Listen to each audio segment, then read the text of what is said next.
નવસારીમાં પૂર્ણાની જળ સપાટીમાં ફરી એક વખત વધારો થયો છે। ડાંગ, સુરત, તાપી જિલ્લામાં વરસાદી માહોલથી પૂર્ણા નદીમાં સતત પાણીની આવક પણ વધી રહી છે, જેના કારણે સુપા ગામને કુરેલથી જોડતો નાનો પુલ ફરી એકવાર પાણીમાં ગરકાવ થયો છે।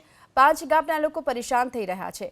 સુપા કુરેલ બ્રિજ આ સિઝનમાં છઠ્ઠી વખત પાણીમાં ગરકાવ થયો છે। ગામ લોકોને શહેરમાં પ્રવેશવા માટે ફરજિયાત બીજો વિકલ્પ પસંદ કરવો પડે પ્રકારની સ્થિતિ પણ ઊભી થઈ છે। ઉપરવાસમાં પડી રહેલા વરસાદના કારણે નવસારીમાંથી પસાર થતી પૂર્ણા નદીના જળસ્તરમાં વધારો થયો છે અને સુપા અને કુરેલને જોડતો જે માર્ગ છે એ બંધ થઈ ગયો છે। આ લો લાઇન બ્રિજના દ્રશ્યો છે, જેના ઉપરથી અત્યારે પાણી પસાર થઈ રહ્યું છે, જેના કારણે આ લો લાઇન બ્રિજ જે છે એ બંધ થઈ ગયો છે, વાહન વ્યવહાર બંધ થઈ ગયો છે। કુરેલ અને સુપાને જોડવા માટે જે આ લો લાઇન બ્રિજ બનાવવામાં આવ્યો હતો એ બંધ થતાં 10થી વધુ કિલોમીટરનો ચક્ર કરવા માટે લોકો મજબૂર બન્યા છે।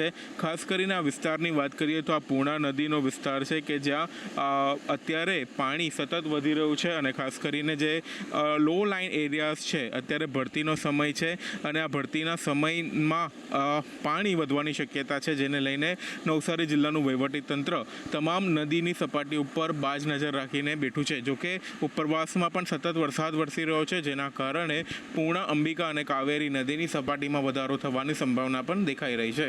Siddhesh Joshi, ABP news, Navsari.